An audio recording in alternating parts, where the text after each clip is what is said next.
Hello student, स्वागत है आपका कनावत एकेडमी के यूट्यूब चैनल पर। और कनावत एकेडमी के इस चैनल पर हम 10th क्लास फिजिक्स को स्टडी कर रहे हैं। सेशन 2023-24 अभी हाल ही में हमारे एग्ज़ाम स्टार्ट होने वाले हैं, जिसमें हमने एनसीईआरटी के पैटर्न को कवर किया है। ठीक है, एमपी बोर्ड एग्ज़ाम आपके अभी नज़दीक आ गए हैं और हमने पिछली क्लासों में बायोलॉजी और केमिस्ट्री का सेशन कंप्लीट कर लिया है। आप प्लेलिस्ट में जाकर बायोलॉजी और केमिस्ट्री के मैटर को स्टडी कर सकते हैं। तो सभी लोग सबसे पहले चैनल को लाइक कर दीजिए, शेयर कर दीजिए वीडियो को, चैनल को सब्सक्राइब कर दीजिए और बेल आइकन दबा दीजिए, जिससे कि आपको आगे आने वाली क्लासों के नोटिफिकेशन मिलते रहें। तो फिजिक्स का हमारा अगला चैप्टर है मानव नेत्र एवं रंग बिरंगा संसार या दुनिया। इससे पहले हमने प्रकाश का परावर्तन एवं अपवर्तन को डिस्कस किया था और आज हमारा अगला चैप्टर स्टार्ट होता है, जिसका पहला पार्ट है हमारा मानव नेत्र एवं रंग बिरंगी दुनिया। तो इसमें हम मानव के नेत्र के बारे में, ह्यूमन आई के बारे में डिस्कस करने वाले हैं आपसे। मानव नेत्र के अंदर किस तरीके से वस्तु का प्रतिबिंब बनता है, मानव नेत्र के कौन कौन से भाग होते हैं, इससे अच्छे लेवल के क्वेश्चन आपसे एग्जाम में पूछे जाते हैं। क्लियर है बात? तो बात करते हैं।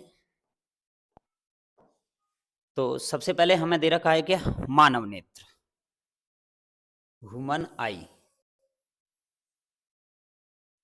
तो बात की जाए इसकी,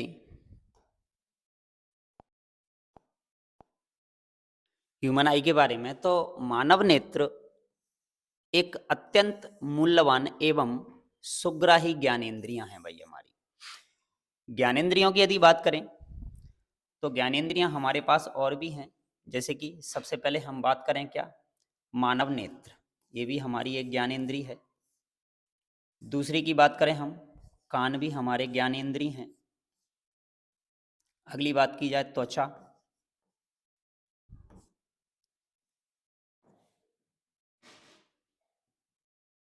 अगली बात की जाए नाक, और अगली बात की जाए तो जीभ।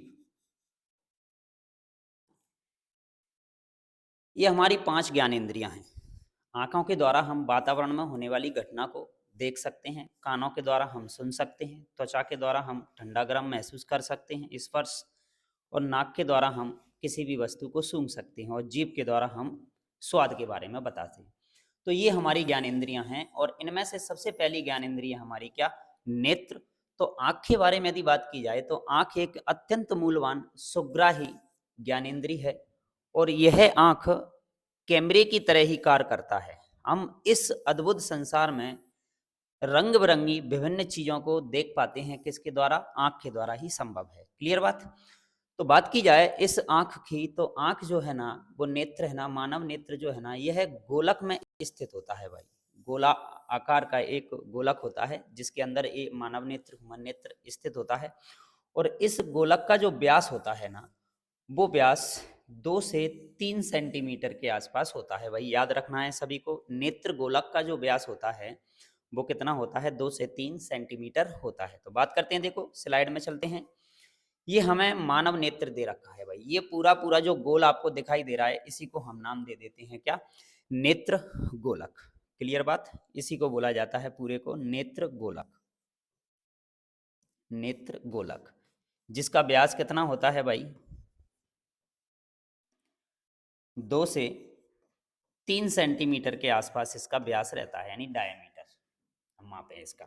तो अब इसके विभिन्न भाग हमें दे रखे हैं, इन भागों की हमें चर्चा करनी है कि ये तो मानव नेत्र दे रखा है भाई, मानव नेत्र ये वाला भाग जो है ना हमारा, ये मानव नेत्र है, ये रहा। सामने वाला भाग इसका ये कहलाता है अपना क्या, जलीय द्रव इसके अंदर भरा रहता है। अब यहाँ से हमारा स्टार्ट हो गया क्या, मानव नेत्र, ह्यूमन लेंस, ये है हमारा मानव नेत्र, जो लगभग उत्तल लेंस हमारा होता है। और लेंस की चर्चा हम पिछले भाग में कर चुके हैं। इसको हम बोलते हैं आइरिस, सामने वाला भाग इसका कॉर्निया कहलाता है। ठीक है, और इसके अंदर नेत्र के सामने एक लिक्विड द्रव भरा रहता है जिसे हम जलीय द्रव कहते हैं, और ये हमारी आंखों की मांसपेशियां होती हैं जिसकी वजह से हम इसको नेत्र लेंस को और आंखों को घुमा फिरा सकते हैं। ये वाला भाग इसका दृढ़ पटल कहलाता है। अंदर वाली एक झिल्ली और होती है जिसे कोरोइड कहते हैं, और सबसे अंदर वाली जो झिल्ली होती है ना, इसे हम कहते हैं रेटिना। यहीं पर वस्तु का क्या बनता है, प्रतिबिंब बनता है इसी झिल्ली पर। और जिस जगह पर वस्तु का प्रतिबिंब बनता है उसे हम पीत बिंदु कहते हैं, और जहाँ ये जगह जो है हमारी, इस जगह को हम बोलते हैं अंध बिंदु, जहाँ पर वस्तु का प्रतिबिंब नहीं बनता है। यहाँ से हमारी आँख के अंदर से जो भी इंफॉर्मेशन जानी होती है वो ब्रेन तक जा रही होती है। उस इंफॉर्मेशन को ऑप्टिक तंत्रिकाओं के द्वारा विभिन्न तंत्रिकाओं से होते हुए ब्रेन के भाग तक पहुंचाया जाता है। इसे हम प्रकाश एक्सरा ऑप्टिक नर्व कह देते हैं। क्लियर बात। तो ये था हमारा एक आंख का डायग्राम। और आंख का जो गोलक वाला जो भाग होता है ना, इसके अंदर भी एक द्रव भरा रहता है जिसे हम कांचाव द्रव कहते हैं। भाई याद रखना है कि रेटिना और लेंस के बीच में, ये रही हमारी रेटिना और लेंस के बीच में कौन सा द्रव भरा रहता है, कांचाव द्रव भरा रहता है। और लेंस और हमारा जो दे रखा है कॉर्निया, इसके बीच में हमारा जो द्रव भरा रहता है ना, उसे हम जलीय द्रव कहते हैं। क्लियर बात। इसका एक डायग्राम और देखते हैं अपन, ये दे रखा है आपको। क्लियर बात। ये जो मांसपेशियां हैं रेड कलर से जो आपकी शो की जा रही हैं, इन्हें हम कहते हैं पश्चिमावी पेशियां। और ये इसका दृष्टिपटल वाला भाग कहलाता है। दृक तंत्र का ऑप्टिक तंत्रिकाएं जिन्हें हम कहते हैं, और इसके अंदर एक द्रव जो भरा रहता है उसे हम काछाव द्रव कहते हैं। क्लियर बात। और ये सबसे बाहर वाला भाग झिल्ली जो होती है, इसे हम स्वच्छ मंडल नाम दे देते हैं। ये इसकी सीलियरी मसल्स हैं जिन्हें हम परितारिका कहते हैं। और जहाँ से आंख में प्रकाश प्रवेश करता है उसे हम पुतली कहते हैं। इसके सामने जस्ट भरा रहता है एक जलीय द्रव। ये हमारा लेंस है जो कि कैसा होता है, क्रिस्टलीय होता है। क्लियर बात। इसके भावकों के बारे में हमें अब डिस्कस करना है कि कौन कौन से भाग हमें इसके दे रखे हैं। तो बात करते हैं, देखो मानव नेत्र की। जैसे कि मानव नेत्र में सबसे पहले भाग की यदि हम बात करें कि मानव नेत्र के विभिन्न भाग एवं उनके कार्य, तो सबसे पहला भाग हमें दे रखा है क्या, दृढ़ पटल। भाई तो मनुष्य का नेत्र लगभग लगभग एक खोखले गोले के समान होता है जिसे ही हम नेत्र गोलक कहते हैं, और इसका व्यास हमारा लगभग 2 से 3 सेंटीमीटर के आसपास होता है। इसकी सबसे भारी परत अपारदर्शी, श्वेत तथा दृढ़ होती है। इसे दृढ़ पटल कहते हैं। इसकी जो आँख के ऊपर जो हमारा नेत्र गोलक जो है ना, उसकी जो सबसे भारी झिल्ली होती है ना, वो कैसी होती है भाई, अपारदर्शी होती है, जिसमें से प्रकाश प्रवेश अंदर नहीं कर सकता, मतलब वो बाहर भी नहीं आ सकता। श्वेत होती है, दृढ़ होती है, मजबूत, इसलिए इसका नाम पड़ गया क्या, दृढ़ पटल कहते हैं। इसके द्वारा नेत्र के भीतरी भागों की क्या की जाती है भाई, सुरक्षा की जाती है। भाई इसका काम है क्या, दृढ़ पटल का काम क्या है, क्या ये सबसे भारी झिल्ली है और इसके अंदर पाई जाने वाली जितनी भी झिल्ली होंगी या जो भी भाग होंगे ना, उनकी इसके द्वारा क्या की जाती है, सुरक्षा की जाती है। तो जिसे हम क्या देते हैं, क्या, दृढ़ पटल। ठीक है भाई, सबसे भारी झिल्ली क्या कहलाती है अपनी, दृढ़ पटल। क्लियर। अगली स्लाइड में चलते हैं, और अगली स्लाइड में हमें दे रखा है क्या, रक्तक पटल। दृढ़ पटल के भीतरी पृष्ठ से लगी काले रंग की एक और झिल्ली होती है जिसे हम रक्तक पटल कहते हैं, और यह नेत्र के भीतरी भागों का जो है ना, वो परावर्तन को रोकती है। भाई अंदर प्रकाश जो प्रवेश करेगा लेंस से होकर आंख के सामने वाले भाग से होते हुए, उस परावर्तन को रोकने का काम किसके द्वारा किया जाता है, इसी के द्वारा किया जाता है। उसके बाद आ जाता है हमारा कौन सा, कॉर्निया वाला भाग। तो नेत्र के अग्रभाग पर एक पारदर्शी झिल्ली, याद रखना है, इसी से होकर आंख में अंदर क्या पहुंचने वाला है, प्रकाश, झिल्ली होती है जिसे हम श्वेत मंडल या इसे हम नाम दे देते हैं क्या, कॉर्निया। भाई नेत्र में प्रकाश प्रवेश करने वाली प्रकाश की किरणों का अधिकांश अपवर्तन किसके माध्यम से होता है, कॉर्निया वाले पृष्ठ से होता है। और अक्सर आपने देखा होगा कि जब कहते हैं कि आंख दान में दी जाती है भाई, तो दान में दिया जाने वाला भाग आंख का कौन सा है भाई, यही है हमारा कॉर्निया वाला भाग। क्लियर। आगे बात करते हैं नेत्र गोलक, जिसकी चर्चा हम अभी कर चुके हैं कि इसकी आकृति लगभग लगभग कैसी होती है, गोलाकार होती है, और इसका व्यास लगभग 2 से 3 सेंटीमीटर के आसपास होता है। क्लियर बात। आगे बात करते हैं लेंस। इसके अंदर आंख के अंदर जो लेंस पाया जाता है, यह एक उत्तल लेंस होता है। भाई याद रखना है आपको, आंख के अंदर जो प्रकाश को कहाँ पर फोकस करता है भाई, रेटिना पर अभिसारित कर देता है। और यह एक रेशेदार पदार्थ का बना होता है। लेंस केवल विभिन्न दूरियों पर रखी वस्तुओं को रेटिना पर केंद्रित करने के लिए आवश्यक फोकस दूरी में सूक्ष्म समायोजन करता रहता है। भाई ये लेंस अपनी फोकस दूरी को बदलता रहता है। क्लियर बात? तो ये हमारे लेंस का काम है। दूसरी बात की जाए परितारिका की, तो कॉर्निया के पीछे एक गहरा पेशीय डायफ्राम होता है जो पुतली के आकार को क्या करता है भाई, नियंत्रित करता है भाई। और पुतली क्या है भाई हमारी, यह परिवर्ती द्वारक की भांति कार्य करती है। अपने आकार को पुतली हमेशा क्या करती रहती है, चेंज करती रहती है, जिसका साइज जो देखा जाए तो परितारिका की सहायता से बदला जा सकता है। यह आंख में प्रवेश होने वाले प्रकाश की मात्रा को क्या करती है भाई, नियंत्रित करती है। इसी की वजह से हमारी आंख के अंदर प्रकाश पहुंचता है। जितनी आंख को जरूरत है, जितना प्रकाश उसके अंदर पहुंचना है, वो किसकी सहायता से पहुंचता है, पुतली की सहायता से पहुंचता है। क्लियर? उसके बाद हम बात करें अभिनेत्र लेंस। यह एक उत्तल लेंस है जो प्रकाश को रेटिना पर अभिसारित करता है, इसकी बात हम कर चुके हैं। और वस्तु का ये उल्टा तथा वास्तविक प्रतिबिंब बनाता है। यह भी एक रेशेदार जेली व्रत पदार्थ का बना होता है। क्लियर? इसकी चर्चा हम आपसे कर चुके हैं। उसके बाद कुछ मांसपेशियां जो लेंस की सहायता से जुड़ी रहती हैं, अभिनेत्र लेंस की वक्रता को ये क्या करती हैं, नियंत्रित करती रहती हैं। जैसे कि ये लेंस है, मान लो ये रहा, तो इस ये मांसपेशियां इस लेंस की फोकस दूरी को ऐसे परिवर्तित करती रहती हैं। ये कभी इसको सिकोड़ भी सकती हैं और ये कभी इसको फैला भी सकती हैं। इस तरीके से आंख के अंदर लेंस अपनी फोकस दूरी में क्या करता रहता है, परिवर्तित करता रहता है। और हम वस्तु का स्पष्ट प्रतिबिंब इसी की सहायता से क्लियर देख सकते हैं। क्लियर बात? आगे दे रखा है हमें क्या, रेटिना वाला भाग बहुत इंपॉर्टेंट है। यह एक कोमल सूक्ष्म झिल्ली है जिसमें प्रकाश सुग्राही कोशिकाएं पाई जाती हैं भाई। प्रकाश जैसे ही इनको मिलता है तो ये कोशिकाएं क्या होती हैं, एक्टिव होती हैं। बहुत अधिक संख्या में ये प्रकाश सुग्राही कोशिकाएं पाई जाती हैं।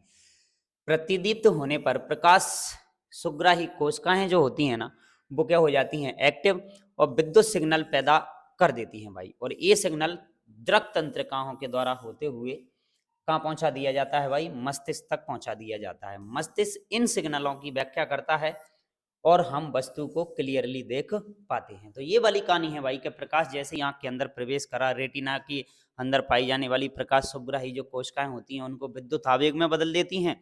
और ये विद्युत आवेग हमारा दृक तंत्रिकाओं से होता हुआ कहाँ तक, मस्तिष्क तक पहुंचा दिया जाता है। और हमें इस प्रकार वस्तु को देखने का ज्ञान प्राप्त होता है।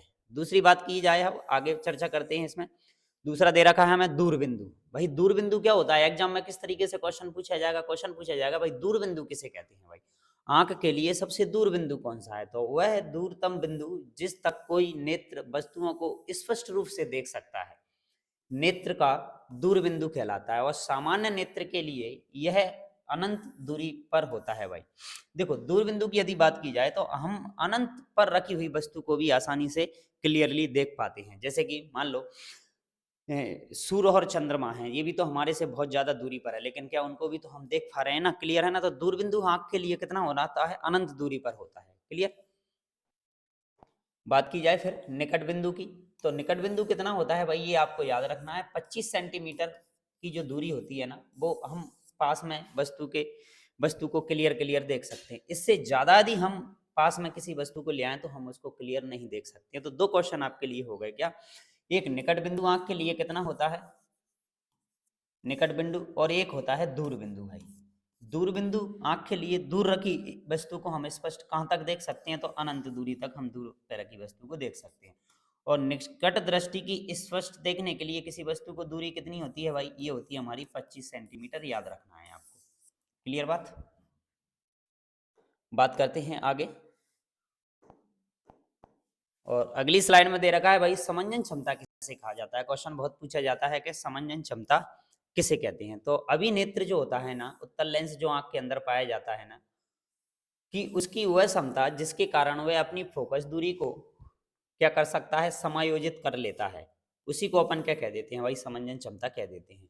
आंख के अंदर पाई जाने वाली जो पश्चिमावी पेशियां होती हैं ना, वो पेशियां नेत्र लेंस जो होता है ना, उसकी फोकस दूरी को कम या ज्यादा कर सकती हैं। तो इसी को कम ज्यादा करने की जो प्रोसेस है आंख के अंदर, उसी को हम कह देते हैं इसकी क्या, समंजन क्षमता। क्लियर बात? अगला क्वेश्चन बनता है हमारा क्या, सुस्पष्ट दृष्टि की न्यूनतम दूरी कितनी होती है भाई। सुस्पष्ट दृष्टि की न्यूनतम दूरी कितनी होती है, तो भाई किसी भी वस्तु को क्लियर देखने के लिए हम कितने पास में रखें कि हम उसको बिल्कुल क्लियरली देख सकें। तो ये है हमारा कितना, 25 सेंटीमीटर भाई। 25 सेंटीमीटर दूरी पर रखी वस्तुओं को हम क्या देख सकते हैं भाई, क्लियरली देख सकते हैं कि किसी सामान्य दृष्टि के वयस्क के लिए एक निकट बिंदु आंख से लगभग कितनी दूरी पर होता है भाई, 25 सेंटीमीटर की दूरी पर होता है, और इसे ही हम स्पष्ट दृष्टि की न्यूनतम दूरी कहते हैं। और स्पष्ट दृष्टि की अधिकतम दूरी कितनी होती है भाई, उसे याद रखना है आपको। स्पष्ट दृष्टि की अधिकतम दूरी होती है आपकी कितनी, अनंत। क्लियर बात, स्पष्ट दृष्टि की अधिकतम दूरी होती है कितनी, अनंत, और न्यूनतम दूरी कितनी होती है, 25 सेंटीमीटर। क्लियर। उसके बाद आंखों से संबंधित कुछ दोष हमारे सामने आ जाते हैं, और उन दोषों का हम क्या करने वाले हैं भाई, निवारण करने वाले हैं, संशोधन उनका करने वाले हैं। तो सबसे पहले हमें आंख के अंदर पाया जाने वाला एक दोष दे रखा है, एक बीमारी दे रखी है, या इसे हम कह सकते हैं एक तरीके से आंख के अंदर ये क्या दे रखा है, हमें एक रोग दे रखा है। तो ये मोतियाबिंद क्या होता है भाई, तो मोतियाबिंद अधिक उम्र के कुछ व्यक्तियों के नेत्र का क्रिस्टलीय लेंस दूधिया हो जाता है भाई, एक तरीके से अपन कहें कि धुंधला हो जाता है भाई, धुंधला, धुंधला भाई, धुंधला हो जाता है, और इस स्थिति को मोतियाबिंद कह देते हैं भाई। इस कारण नेत्र की दृष्टि में कमी आ जाती है, या पूर्ण रूप से दिखना उस व्यक्ति को क्या हो जाता है, बंद हो जाता है। तो मतलब अपन बात करें जो नेत्र लेंस जो अपना होता है ना, ये नेत्र लेंस जिसे हम उत्तल लेंस कह रहे हैं, ये लेंस क्या होता है कि इसके ऊपर जैसे जैसे उम्र व्यक्ति की बढ़ती जाती है, वैसे ही वैसे इस लेंस के ऊपर क्या होता है भाई, एक क्रिस्टलीय परत जमने लगती है। यानी ये लेंस कैसा हो जाता है भाई, धुंधला हो जाता है, और वस्तु इसको क्लियर दिखाई नहीं देती है इस व्यक्ति को। इसी को नाम दे दिया जाता है क्या, मोतियाबिंद। और ऑपरेशन के द्वारा हम इस लेंस को बदलवा के, इसको चेंज करवा के हम आंख के अंदर दूसरा लेंस डलवा सकते हैं। क्लियर बात, तो फिर से हमें क्लियर दिखाई देने लगेगा। तो ये था हमारा क्या, मोतियाबिंद। और मोतियाबिंद की शल्य चिकित्सा के बाद दृष्टि का वापस लौटना संभव हो जाता है। क्लियर बात, तो मोतियाबिंद ऐसी कोई दिक्कत वाली बात नहीं है। उम्र के साथ जैसे जैसे उम्र बढ़ती जाती है, वैसे वैसे शरीर की बहुत सारे अंग जो होते हैं उनका काम करना धीरे धीरे क्या होता जाता है, बंद होता जाता है। उनमें से एक है हमारा आँख का, तो आँख की भी दृष्टि क्या होने लगती है, कम। इसके पीछे वजह ये है कि हमारा जो आँख का जो लेंस है ना, वो लेंस धीरे धीरे क्या होने लगता है, धुंधला, और लेंस को बदलकर फिर से हमारी ऑपरेशन के द्वारा इस दृष्टि को वापस लौटाया जा सकता है। क्लियर। अगला क्वेश्चन है हमारा क्या, निकट दृष्टि दोष किसे कहते हैं, इसका कारण भी पढ़ना है और निवारण भी पढ़ना है। निकट दृष्टि किसे दोष किसे कहते हैं, तो भाई, तो इस दोष में व्यक्ति निकट पर रखी हुई वस्तुओं को तो स्पष्ट देख सकता है भाई, ये बात याद रखना है भाई। निकट दृष्टि दोष तो दे रखा है ना, उसके लिए ऐसे याद हमें रखना है कि निकट दृष्टि दोष के अंदर जो वस्तुएं निकट पर रखी होती है ना, वो तो क्या रहती हैं भाई, क्लियर देख पाते हैं हम उन्हें, तो क्या देख पाते हैं हम, क्लियर देख पाते हैं। और जो दूर रखी हुई हैं वस्तु, वो वस्तुएं क्या हो जाती हैं भाई, हमारी ब्लर हो जाती हैं। दूर स्थित वस्तुएं हमारी ब्लर हो जाती हैं, और निकट की वस्तुएं क्लियर देखती हैं। तो याद रखना है, दोष निकट दृष्टि है भाई, नाम से उल्टा है। निकट दृष्टि दोष, निकट की वस्तुएं क्लियर रहेंगी, और दूर स्थित वस्तुएं कैसी हो जाएंगी भाई, ब्लर हो जाएंगी, मतलब दूर वाली वस्तुओं को हम नहीं देख सकते हैं। तो ये एक बीमारी आंख के अंदर उत्पन्न हो जाती है कि इस दोष में व्यक्ति निकट पर रखी वस्तुओं को तो स्पष्ट देख सकता है, परंतु दूर रखी वस्तुओं को वह सुस्पष्ट नहीं देख सकता है, मतलब वो ब्लर हो जाती है। ऐसे दोषयुक्त व्यक्ति को हम, ऐसे दोषयुक्त व्यक्ति का दूर बिंदु अनंत पर ना होकर नेत्र के पास आ जाता है भाई, ये कहानी इसके अंदर हो जाती है। तो हमारा पहला पॉइंट था क्या, कि निकट दृष्टि दोष में हमें निकट की वस्तुएं तो क्या दिखाई देती हैं, क्लियर, लेकिन दूर की वस्तुएं क्या हो जाती हैं, ब्लर हो जाती हैं। अब हमें इस दोष का करना है क्या, निवारण भाई। इस दोष का क्या करना है हमें, निवारण। तो इसके लिए हमें चश्मा लगवाना पड़ेगा, लेकिन जो चश्मा लगाएंगे उस चश्मे में हम लेंस कौन सा लगाएं भाई, उत्तल लेंस लगाएं या अवतल लेंस लगाएं। तो हमें याद रखना है भाई, इस दोष का निवारण करने के लिए हमें अवतल लेंस वाले चश्मे का उपयोग करना पड़ेगा भाई। क्लियर। इस अवतल लेंस वाले चश्मे का क्या करना पड़ेगा, उपयोग। तो हमारे जो निकट दृष्टि दोष था, जिसमें हमें निकट की वस्तुएं तो क्लियर दिखाई दे रही थी, लेकिन दूर की जो वस्तुएं थी वो हमारी क्या हो गई थी, ब्लर हो गई। तो हम आसानी से अवतल लेंस का उपयोग करके ये दूर रखी वस्तुओं को भी क्या देख सकते हैं, क्लियर देख सकते हैं। तो इस दोष की यदि बात की जाए, तो इस दोष का उत्पन्न होने का कारण क्या था भाई, इस दोष का उत्पन्न होने का कारण यह था कि अभिनेत्र लेंस की वक्रता का अत्यधिक हो जाना, या हम कहें कि नेत्र गोलक का क्या हो जाना, लंबा हो जाना। नेत्र गोलक लंबा हो जाएगा या इसका आकार बढ़ जाएगा, तो जो लेंस से होकर प्रकाश जो प्रवेश कर रहा था वो हमारी रेटिना तक नहीं पहुंच पाएगा। तो इसका निवारण हमें करना होगा।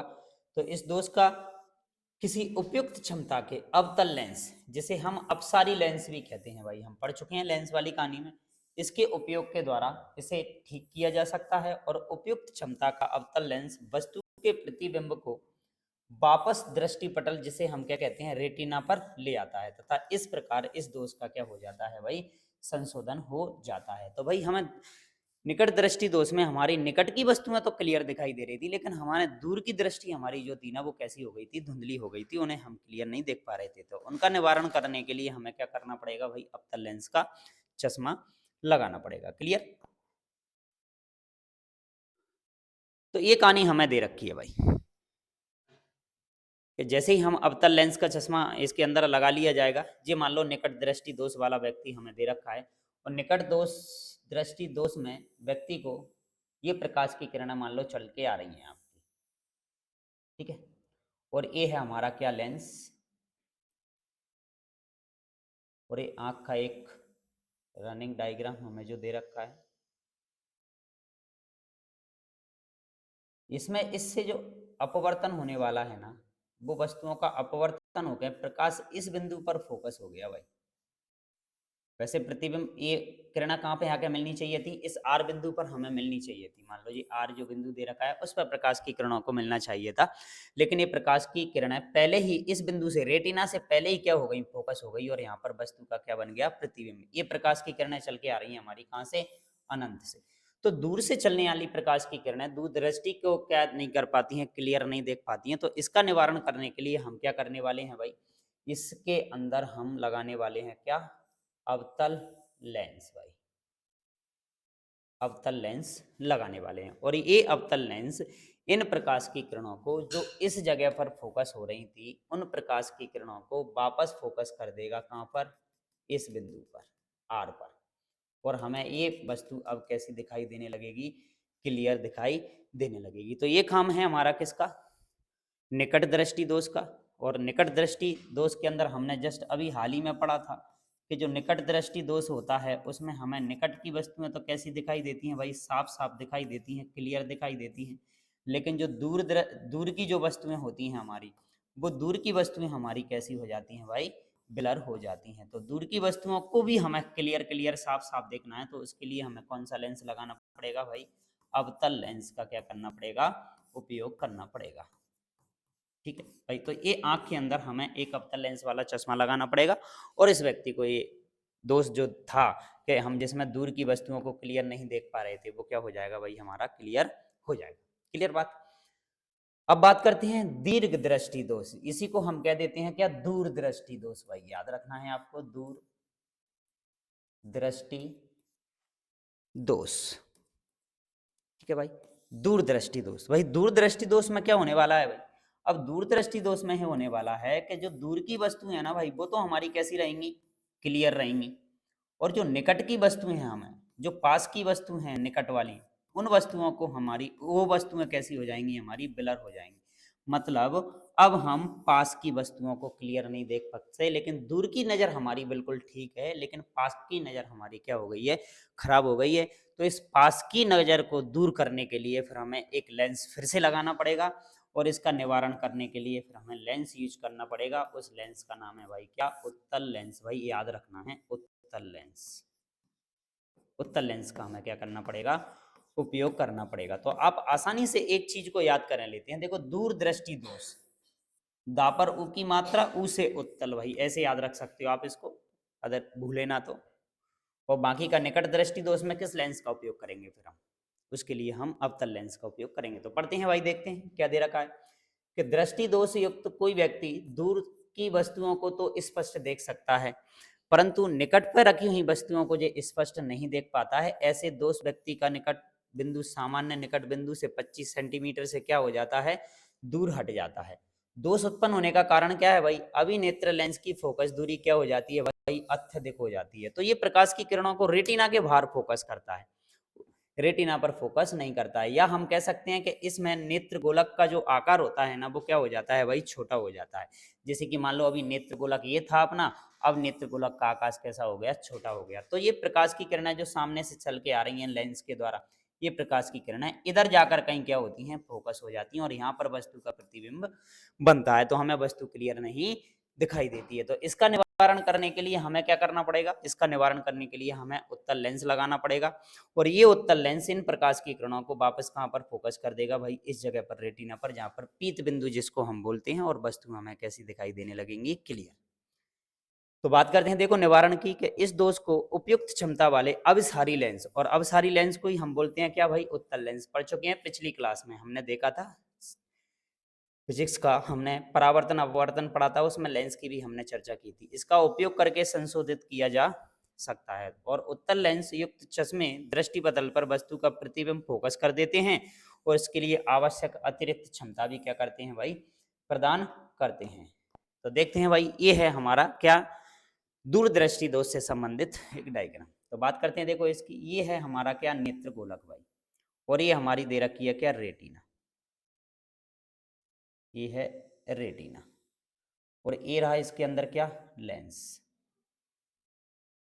और इस लेंस के सामने ये आ रही हैं क्या, प्रकाश की किरणें, और ये प्रकाश की किरणें सिर्फ यहीं फोकस हो गई भाई। तो हम कहें कि भाई, और इन प्रकाश की किरणों को हमें वापस भेजना है कहाँ तक, सामने वाले बिंदु तक। तो हमें लेंस प्रयुक्त करना पड़ेगा, कौन सा, उत्तल लेंस, और ये हमारी सामान्य दृष्टि को फिर क्या कर सकता है, क्लियर कर सकता है। ठीक थी बात। तो दो दोष हुए हमारे, एक तीन दोष हो गए हमारे। एक तो था क्या, मोतियाबिंद। मोतियाबिंद क्या है भाई, कोई एक ऐसी बीमारी है जिसमें हमारा जो लेंस होता है ना, वो लेंस धुंधला हो जाता है भाई। उस लेंस के ऊपर कुछ परत जम जाती है जिससे उस लेंस की जो चमक और जो प्रकाश का परावर्तन अपवर्तन जो होने वाला है वो क्लियर नहीं हो पाता है, उसे हम मोतियाबिंद कह देते हैं। और इस मोतियाबिंद का ऑपरेशन के द्वारा इलाज संभव है, मतलब लेंस को बदलना संभव है। फिर था पढ़ा था हमने क्या, निकट दृष्टि दोष।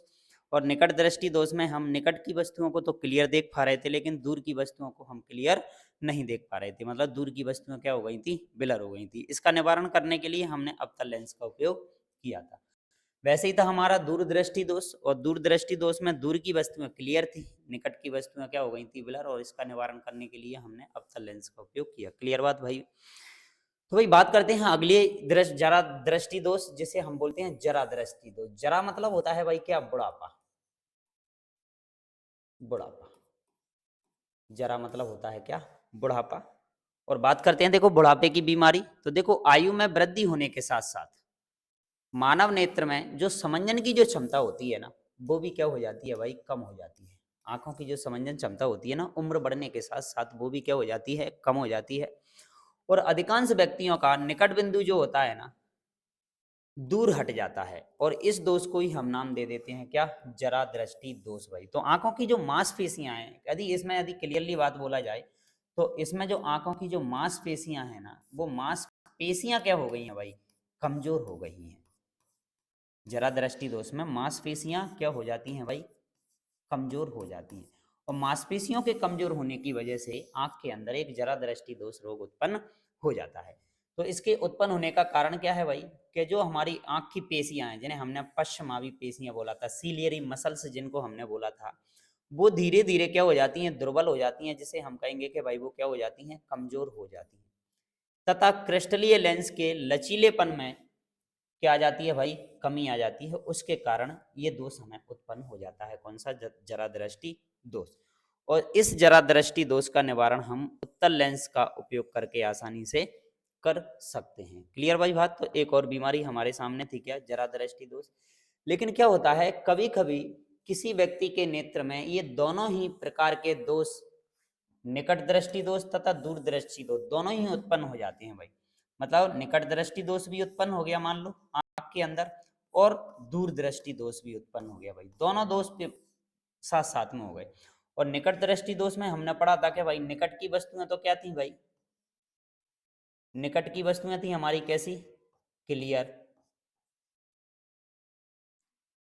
और दूर की वस्तुएं क्या हो रही थी भाई हमारी, इसमें ब्लर हो रही थी। दूर की वस्तुएं हमें क्लियर नहीं दिखा रही दे रही थी। और दूरदृष्टि दोष में हमारी दूर की वस्तुएं कैसी थी भाई, क्लियर थी, क्लियर साफ साफ दिखाई दे रही थी। और जो निकट की वस्तुएं थी ना, वो हमारी क्या हो गई थी, ब्लर हो गई थी। तो भाई अब ये दोनों ही बीमारी एक साथ हो गई, मतलब ना तो हम निकट की वस्तुओं को क्लियर देख पा रहे हैं और ना ही हम दूर की वस्तुओं को क्लियर देख पा रहे हैं। भाई दूर की वस्तुएं भी ब्लर हो गई और निकट की वस्तुएं भी ब्लर हो गई। मतलब हम कहें कि ना तो क्लियर हम दूर की वस्तुओं को देख पा रहे और ना ही हम क्लियर निकट की वस्तुओं को देख पा रहे हैं। तो इस स्थिति में ऐसे व्यक्तियों के लिए प्राय हम द्विफोकसी लेंसों का उपयोग करते हैं। भाई अब हमें दो फोकस वाले लेंसों का उपयोग करना पड़ेगा, मतलब हमें अवतल लेंस भी लगाना पड़ेगा और उत्तल लेंस भी भाई लगाना ही पड़ेगा, तब जाके हम इस नेत्र के अंदर जो दोष उत्पन्न हुआ है उस दोष का क्या कर सकते हैं भाई, निवारण कर सकते हैं। द्विफोकसी, क्लियर बात, ये है हमारा द्विफोकसी।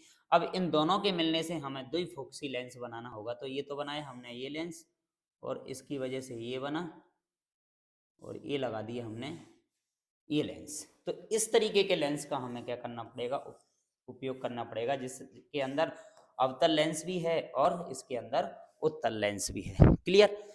तो ऐसी कंडीशन भी कभी कभी आंख के अंदर बन जाती है। क्लियर बात। तो ये थे हमारे आंख से संबंधित कुछ क्वेश्चन जो एग्जाम में बहुत ज्यादा हमसे डिटेल पूछे जाते हैं।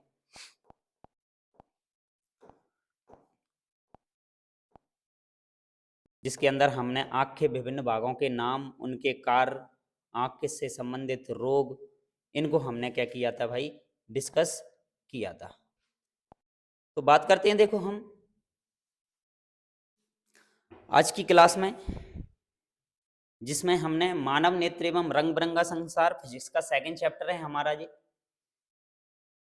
और जिसके अंदर हमने आँख से रिलेटेड कुछ क्वेश्चनों को डिस्कस किया और आगे आने वाली क्लास में हम इसके आगे के क्वेश्चनों को डिस्कस करेंगे। तो सभी लोग अगेन वीडियो को लाइक कर दीजिए, वीडियो को शेयर कर दीजिए, चैनल को सब्सक्राइब कर दीजिए और बेल आइकन दबा दीजिए, जिससे आपको आगे आने वाली क्लासों के नोटिफिकेशन समय से मिलते रहें। और पुरानी क्लासों को देखने के लिए, जिसमें हमने केमिस्ट्री है और बायोलॉजी है उनका सिलेबस कंप्लीट कर लिया है, उनके क्वेश्चनों को प्रैक्टिस करने के लिए आप लोग हमारी प्लेलिस्ट में जाकर कनावत एकेडमी सर्च करो और प्लेलिस्ट में जाकर आप सारी क्लासों को क्या कर सकते हो, कवर कर सकते हो। तो मिलते हैं आपसे अगली क्लास में, तब तक के लिए बहुत बहुत धन्यवाद।